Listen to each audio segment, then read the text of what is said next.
Sebelum saya nak jawab soalan ni, saya ada kenal seorang pemain bola sepak kebangsaan.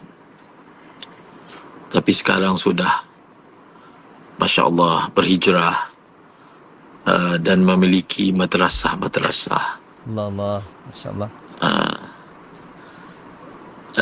Dan beliau pernah kata, saya ni, kalau nak main bola dari pagi sampai petang, saya boleh main.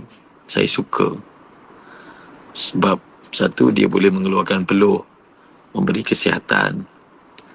Tetapi kalau nak tanya saya tentang bola, saya tak nak cakap, kerana buang masa.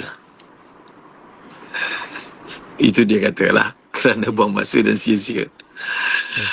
Poin yang kita nak sebutkan di sini adalah, kita tak perlulah menghabiskan masa panjang memberi ulasan, bercakap.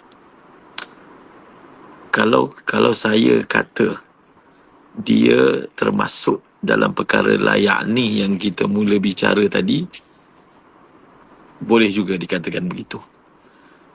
Tak perlulah kita terlalu mendalam sangat bercakap tentang pasukan itu, pasukan ini, yang ini saya suka, yang ini saya tak suka.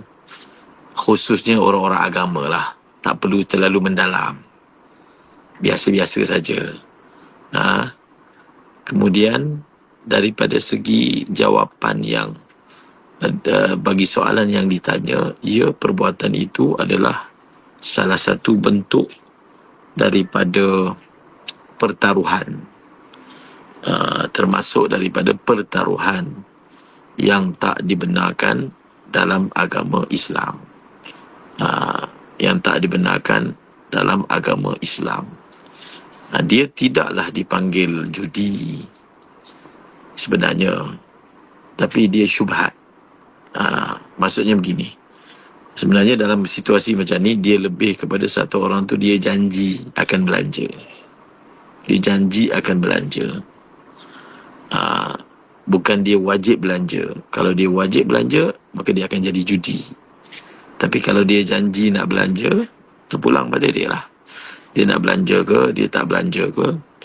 Tapi kalau ia menjadi sebuah pertaruhan, yang satu orang tu dia perlu spend duit dia atas benda yang dia bertaruh dan dia kalah, maka itu adalah merupakan judi.